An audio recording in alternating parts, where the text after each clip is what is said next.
Hi folks, this is Don Meissner and Linda with the North Country Fishing Report.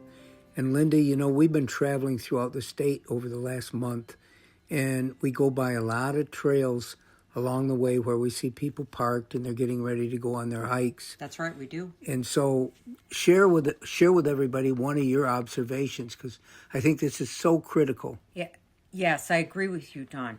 And my observation is there was a trail as we were going through the Adirondack Park, and it was signed for ticks. In other words, there was a sign that just showed a tick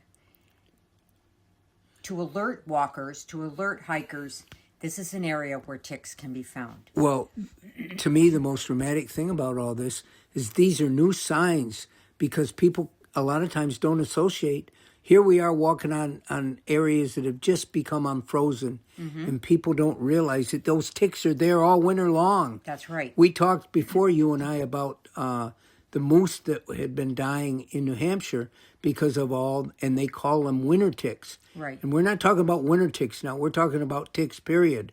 But ticks exist in the winter. Yes. And there are ticks all over right now. Right. And people think, we're getting out in the spring, and probably the last thing on their mind is, oh, gee. Exactly. They've come out of a long winter. They really want to get outdoors and exercise, walk some trails, take their pets for a walk, and they don't think about ticks.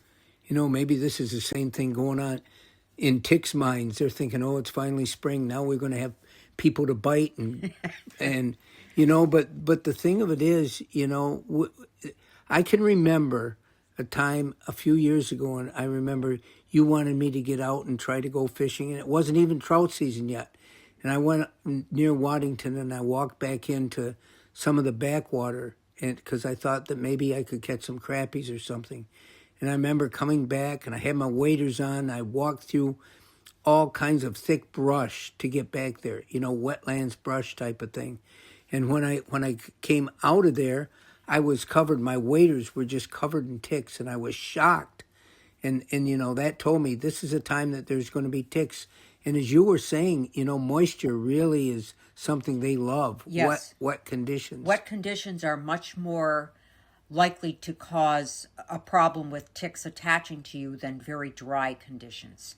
And another thing for your listeners to consider is when they come back from a walk, one of the most effective ways to make sure that they don't have ticks on them is to discard, take off all of the clothing they've been wearing while they've been outdoors. You can even throw it in the dryer because heat will kill ticks.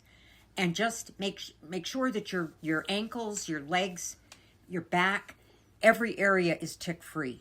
Well, you were telling me that your daughter, Kelly, they live near Saratoga, and there's a lot of ticks in that region. Yes. And she has a ritual. Whenever the kids come in, takes their clothes off, she puts them in the dryer immediately. Yes. And she does before she washes them. She puts them in the dryer. Before she washes them, because the heat will kill the ticks. And she also is very, very religious about checking, their exposed, any exposed skin. She's checking to make sure that they don't have ticks on them. So it's something. It's part of the outdoor experience that you understand that if you're out there, you probably should check every time you come back in.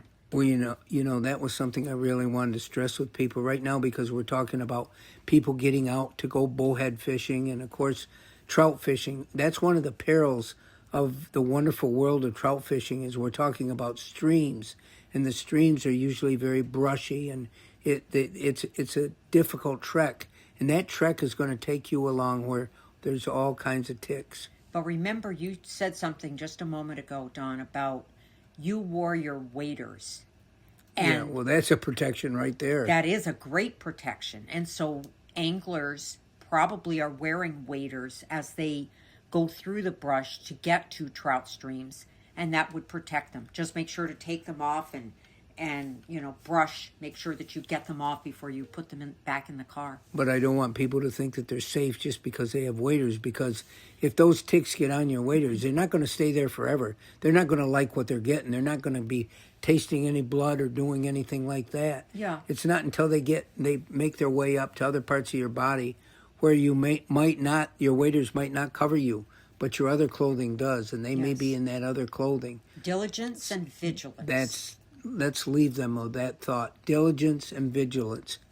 And so, if they're like me, they'll run to the dictionary right now, find out what we were talking about. Until next time, folks, this is Don and Linda with the North Country Fishing Report.